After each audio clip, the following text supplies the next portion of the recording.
Siyabingelela sizwe sonke sakithi.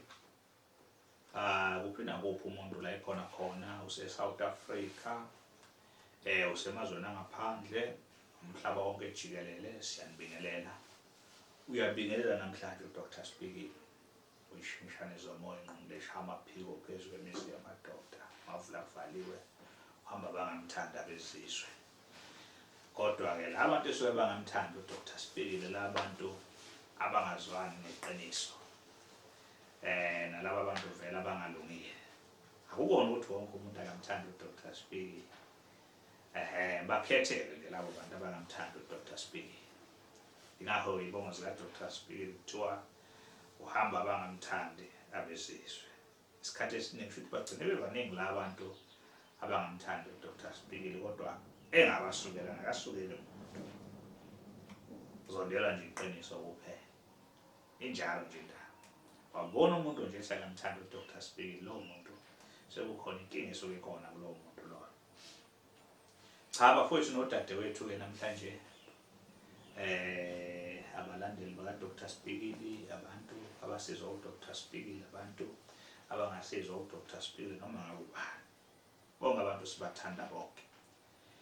Njengoba ngihlezi ngisho-ke ngithi-ke uma sizovela kule channel ka-Dr. Spikile, into esiyiletha la isuke singalethanga into esiyithandayo ethandwa yithina, kodwa isuke kukhona imibuzo abantu esuke bayibuzile ngenxa-ke yokuthi uDr. Spikile wadalwa wangaba nawo umona. Anginankinga nokuthi abantu bachazele ngaleyo nto esuke bayibuzile. Kunjalo nje. Udaba olubaluleke kakhulu-ke namhlanje esizokhuluma ngalo la indaba yelumbo. Abantu-ke bangithinta kakhulu bathi kunezinto abangayiqondi kahle ukuthi zenzeka kanjani. Bayagula abantu la ngaphandle. Abanye abantu banezifo abangazazi ukuthi bosibiza ukuthiwa yini igama laleso sifo.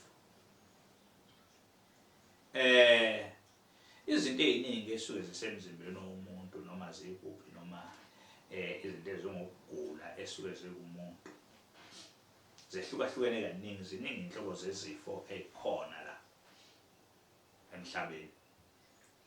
Izifo lezi esuke zikhandwe ngabathakathi. Lento kuthiwa yilumbo ikhandwa ngabathakathi isikhathi esiningi. Lokho kuthiwa yilumbo. Ziningi izinto ezihlukahlukene ezenziwa yilumbo empilweni yomuntu, noma ziningi izifo ezidalwa ngamalumbo. Kuya ngokuthi lelo lumbo lelo likhandwe ngani osuke wena ushawe ngalo. Ngizobala nje kafushane ngichaze kafushane izinto ezimbalwa ezenzeka kubantu ezidalwa yilumbo. Kuyenzeka omunye umuntu abe nesifo sokuwa. Lento kuthiwa isifo sokuwa engaphansi kwamalumbo. Kuyenzeka umuntu abe nomeqo, omunye bole inyawo. Kuyenzeka umuntu abe nomzimba omubi. Uthola ukuthi umuntu avela kubheduka into ongakaze uzoyibona emzimbeni, omunye aphuma impethu emzimbeni, omunye kwenzeke lokho nalokho. Kuyenzeka omunye umuntu mhlambe abe nento ngaphakathi kuye mhlambe esiswini sakhe emdlayo. Uthola leyo nto leyo iyaphila njengenyoka. Kuthiwa ilombolani, ilombo lenyoka. Lelo omunye umuntu athi ngiphethwe iqolo lingapheli.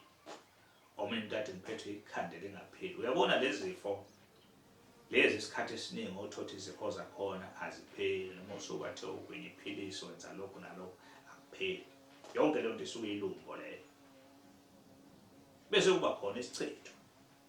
Kuyenzeka umuntu abe nesichitho, uthola ukuthi umuntu kunephunga elinuka kuyena emzimbeni elingapheli, noma ngageza enzeni nalokho ezwa lelo phunga lelo. Ilumbo lelo. Ziningi izinto ezikhona lana nje. Into esuke yokugula nje umuntu emzimbeni esuke ithe phecelezi. Leyo nto leyo ibizwa ngokuthiwa yilumbo. Isizathu-ke sokuthi kuthiwa leyo nto yilumbo. Kungani na? Into esuke ikhandiwe leyo, into yokukhandwa leyo. Phela abantu abathakathapho into nje esuke ithe phecelezi kuba bayifaka kalula. Ikhona into efakwa ngokuthi mhlawumbe umuntu ahamba esigangeni kuphi ayenza ubuthakathi abiza igama lakho lapho uzongena yelo kokugula wena. Elinye ilumbo liyeqiwa phansi elinye ilumbo-ke liyangena ngokwesicupho laphaya abantu abayijabulisa khona ey'ndabeni zocansi. Amalumbu amaningi amanye atholakala lapho kuleyo ndawo leyo, uthola ukuthi kwakhiwe leyo nto leyo ukuthi uma ufika wona laphaya kumuntu wakho ufika u-right kuyena, uphuma lapho uphuma usuphuma negciwane lokugula. Ilumbo leyo nto angithi vele isizohlala kuwena emzimbeni bese iba yisifo. Amanye amalumbo kanjalo awapheli. Ziningi inhlobo zamalumbo nje ukugula kuwena emzimbeni usuke kungapheli isikhathi esiningi lokugula lokho kusuke kuyilumbo. Bese kuyashiyana-ke ngokuthi lelo lumbo oluthole kanjani, ngoba indlela zokuthola amalumbo ziwu-2 noma ngokuthi ziwu-2 noma ziwu-3 indlela zokuthola amalumbo. Alithola ilumbo ngokuthi lithunyelelwe ushawe ngaleyo nto eyilumbo ukuthi wena nje kufanele uhlezi uxabana nabantu, yilumbo lelo. Solo nje ukuthi uxabana nabantu. Wena kufanele ukuthi uhlezi uphelelwa umsebenzi, mhlawumbe usebenza 3 days bakuxosha, ilumbo lesichitho lelo. Sehlukahlukene nje izinto zamalumbo ezenziwayo. Ingakho ngithi abantu angibachazela lento okuthiwa yilumbo ukuthi iyini.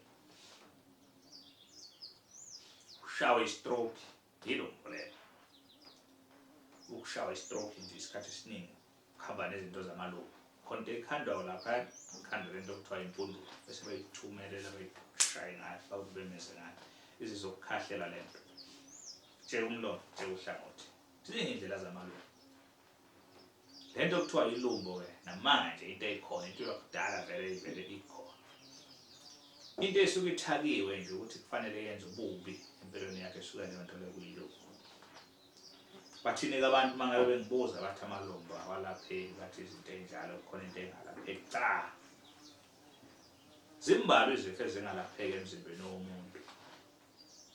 Isizathu sokuthi ilumbo mangabe uthi uyalilaphisa lingalapheki ingenxa yokuthi isuke lowo muntu ofika kuwe enganazo lezo zinto lezokwakhiwe ngazo lamalumbo, okanye angaqondi ukuthi ilumbo elithile lakhe kuba kanjani. Ukuze kutholakale leyo nto kunjengomuntu uma kuthiwa ulonywa inyoka, ufuna uthola isibiba saleyo nyoka leyo ukwazi ukuthi umkhiphe kuleyo nkinga leyo. Ilokho nje okubaluleke kakhulu bafethu nodadewethu, aziningi kakhulu indaba. Into ebalulekile futhi kulezi zinto ukuhlola. Lento abanye abantu ukuhlola bakudingi, kodwa kubalulekile ukuthi uma ufika kudokotela ufike uhlola noma ngabe kuthiwa ulethe umbulu, ulethe ilumbu, ulethe ini. Ufike kuhlolakale kubona ngathi inhloboni yelumbu leyo iqhamuke kanjani yona lento. Kuyoba lula-ke le nto ukuthi umuntu akwazi ukusizakala. Ukuhlola-ke kubaluleke kakhulu. Thina-ke la ekhaya Dr. Sibhikile siyaqinisekisa ukuthi umuntu uma efika la siyamhlola qala before simsize, ukuze sikwazi ukubona ukuthi lo muntu kumele asizakale kanjani. La ekhaya Sibhikile-ke siyahlola umuntu ekhona la esigodlweni, sihlole engekho ekude siyakhona ukumhlola. Yilokho nje bafethu nodadewethu, udaba olubaluleke kakhulu ungalikhohlwa. Abantu mabazi ukuthi uDr. Sibhikile njengoba evikini kuney'nsuku eziyi-7, uDr. Sibhikile ey'nsukwini eziwu-2 evikini. Wonke lo 5 days omunye uyasebenza uDr. Sibhikile, kodwa 2 days manje asizukusebenza la ekhaya kaDr. Sibhikile. Okusho ukuthi usuku lwangolwesithathu nosuku lwangolwesine uDr. Sibhikile akasezukusebenza nsuku zombili, ngenxa yokuthi sibuka i-traffic edalekayo lapho. Uthola ukuthi abantu bayafika bathola imithi ayikho, asebaningi kakhulu abantu. Abanye abantu badinga ukuposelwa izinto zabo ziyofinyelela kubo la bakhona futhi abantu kufanele uma befika ngalolo suku bathola imithi ikhona, izinto zokubasiza zikhona, zi-ready. Ingakho-ke sithe kungcono siyinikeze 2 days wokuhlela zonke izinto esisebenza ngazo. Abantu kudinga baposelwe ukuze izinto zemithole zihamba ngendlela eqondile. Yilokho nje bafethu nodadewethu okwenza ukuthi isizathu sokuthi singasebenzi kulo 2 days ngithi angisibeke sebezobala abantu basizwe ukuthi insuku zonke mase sihlezi njalo sisesigodlweni asisakwazi nokuphuma siye ehlathini siyomcingela umuntu. Funa manifike izinto zethule zikhona. 2 days nje kuphela uDr. Sibhikile angasebenzi ngawo, bese kuthi isonto siqala ntambama ngesonto masiphume enkonzweni nje ngoba isikhathi suke sikhona lapho siyakwazi ukubasiza abantu. Kodwa nje mufika ngoLwesibili, uMsombuluko ngoLwesibili, uzofika nangoLwesihlanu noMgqibelo bese kuba yisonto. Ziningi lezi iy'nsuku, izona iy'nsuku Dr. Sibili lezo azokwazi ukusebenza ngazo abantu. Yilokho nje aziningi kakhulu iy'ndaba. Inamba kaDr. Sibili 071 106 9603, 071 106 9603. Inamba zikaDr. Sibili ezatholakala kuzona. Uma wafona wangithola ungagive up, phinde ufone ngesinye isikhathi, uphinde ufone ngesinye isikhathi. Uma uhluleka lapho ubona usitila umtholi Dr. Sibili, bhala imessage. Nakanjani ngiyakuthembisa ukuthi ngeke uDr. Sibili angabuyeli kuwena. Yilokho nje ziningi kakhulu iy'ndaba.